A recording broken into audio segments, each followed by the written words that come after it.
Ok, là je suis obligé de le reconnaître, on est sur l'anime de la saison, non mais voilà, mais je me voilais la face. Mais les 2 derniers épisodes l'ont prouvé. Après un 6ème épisode qui était vraiment bien. L'épisode 7, lui, ne déroge pas à la règle et s'avère être un épisode un petit peu plus tranquille. Mais on sent que les différents éléments de l'intrigue commencent à se rejoindre. Alors, pouce bleu et abonnement, et éventuellement don, PayPal en description, et on est parti pour parler de cet épisode 7 de Solo Leveling.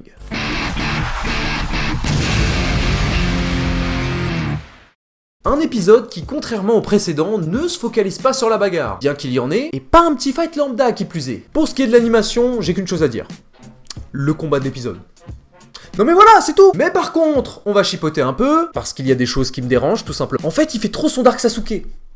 Je développerai après. L'épisode démarre sur le bureau des chasseurs, et ce pour une raison spécifique. On vient faire part à cet homme, qui est sans aucun doute un homme haut placé chez les chasseurs, de l'étrange cas du donjon où Tsung est ressorti vainqueur. Un rang E et D ressortent vivants d'un donjon de rang C, tout en ayant vaincu le boss, tandis que la guilde du même rang qui les accompagnait a elle été exterminée, avec à sa tête pourtant le frère d'un chasseur à la grande renommée. Rien qu'avec ces éléments, on nous fait comprendre qu'il s'agit là d'une histoire qui va faire du bruit. Mais encore, le fait le plus étrange dans cette histoire pour cet homme, c'est que, parmi les survivants, on retrouve Sung Jin-Woo, rescapé du fameux double donjon. Oh, comme c'est bizarre! Malgré le fait qu'il ait déjà analysé Tsung pour détecter un potentiel double éveil, ressortir vivant de 2 donjons de haut niveau, et dans l'un d'eux même vaincre le boss tout en étant de rang E, il y a forcément anguille sous roche. Plus on avance, et plus on vient nourrir le mystère autour du double éveil de Tsung, qui n'est clairement pas normal. Parce que sans rire, le gars, au fur et à mesure, est en train de devenir un Deus Ex Machina. On n'est pas à l'abri que lors du prochain épisode, Tsung se fasse interpeller, justement pour tirer toute cette histoire au clair, et pas que par cet homme. Parce que oui, le fameux frère de Wang, c'est ce type bien balèze. Et lui, je peux vous dire qu'il est dans une colère noire. Son ref est mort, c'est plutôt logique. Ah non, pardon. Il a été assassiné d'après lui. Vous me direz, on est face à un personnage assez perspicace, qui a beau ne pas savoir le pourquoi du comment de ce qui s'est passé, veut buter Tsung et Jino. Donc, à présent, tout commence un peu à se rejoindre. Ce qui s'est passé au donjon a eu pour conséquence ces interrogations de la part des chasseurs, et la vengeance de Thibaut InShape. Est-ce que c'est vous qui vous faites sodomiser? Et bien sûr, tout ça est lié à Tsung, et ça lui retombera dessus dès le prochain épisode.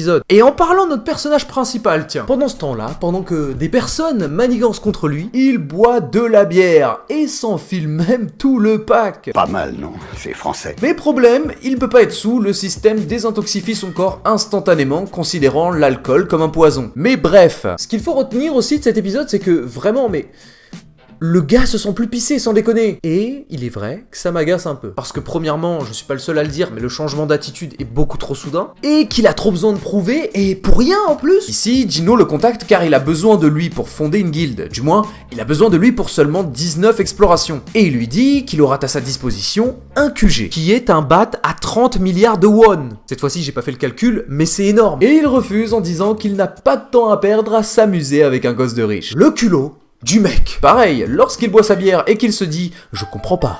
Pourquoi voulait-il se mesurer à moi ? Mais connard, t'es de rang E. Tout le monde te pisse à l'arrêt. Et quand ici on te montre plus qu'un peu de considération, tu fais ton Dark Boy. Tout ça pour dire que ça se veut un peu trop « J'ai du flow, je suis super stylé ». Et ça rend par moments le personnage de Tsung agaçant. Faut lui apprendre le mot d'oser. Se taper 2 fois l'entraînement de Saitama, alors pourquoi pas, mais pourquoi faire ? Parce que... toujours plus, et on en arrive à une séquence très intéressante de l'épisode. En réalisant cette prouesse, Tsung se voit récompensé par le système. Celui-ci lui offre une clé qui plus est de rang S. Et si le système a offert comme récompense à Tsung une clé de rang S, c'est qu'il a tout de même estimé qu'à l'heure actuelle, Tsung était capable de relever le défi.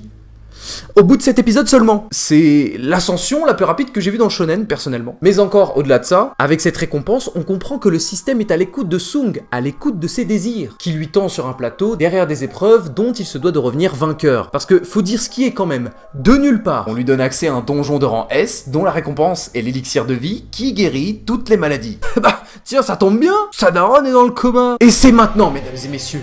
Oui, nous y est. De base, on se dit qu'il est encore loin de ce niveau, donc il va pas oser se friter à un donjon d'un tel rang. Mais c'est mal connaître notre Dark Sasuke. Tsung active la clé et pour bien nous hype, on nous dit que le donjon a un niveau équivalent à ceux de monstres du Nil où des chasseurs du même rang ont échoué. Donc à quel moment il se dit là qu'il s'agit d'une bonne idée? Mais ce n'est pas pour nous déplaire que de voir Tsung se friter face à Cerbère, le chien de garde des enfers en personne s'il vous plaît. J'espère que vous avez du soda et du popcorn parce que c'est bon. Nous y est. Tsung ne perd pas un instant et s'élance vers la bête. Malgré sa vitesse et sa force prodigieuse, il ne parvient pas à blesser la créature. Et c'est là tout l'intérêt du combat. Nous montrer ce que vaut, ce que signifie le rang S. Même si la fin de ce combat pose un problème. On y reviendra. Sung se retrouve impuissant face à la bête et ses crocs gigantesques qui viennent le transpercer et même lui arracher un bras. On notera également que l'ambiance apocalyptique, la musique, l'ambiance dégagée nous met dans les conditions parfaites pour ressentir la puissance de l'ennemi et le désespoir de notre héros. On voit Sung se faire dominer,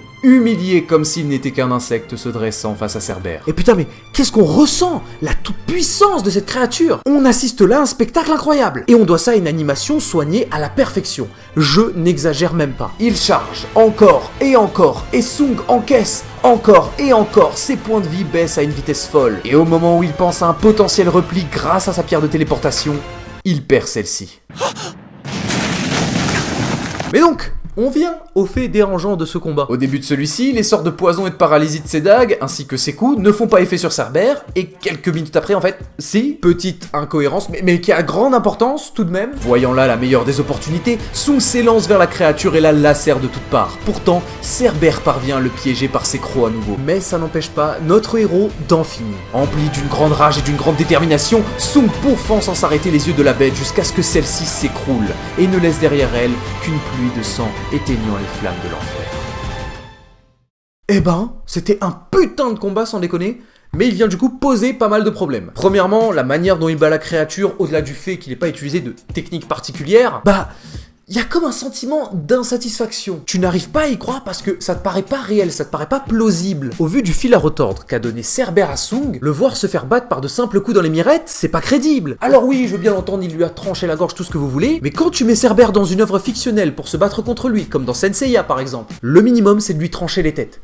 C'est logique, c'est le minimum, et ça n'a pas été fait. Mais surtout le fait que ce soit une créature de rang S, bordel. On est au 7ème épisode, et le gars a déjà fini le game. Il s'est tapé un rang C. Ok, ça à la limite, je veux bien l'entendre. Mais il y a des limites à ne pas franchir pour le scénario. Donc malgré tout, super épisode, un combat sur lequel vraiment j'ai pété mon crâne quand je l'ai vu, mais qui vient poser des problèmes en termes de narration. Et du fait qu'il y ait un sentiment d'inaccompli à la fin de celui-ci. Merci en tout cas de m'avoir regardé, pause blow, abonnement pour ne pas louper la suite des vidéos, toi-même tu connais. Sur ce, c'était le sabbat, et moi, je vous dis sayonara.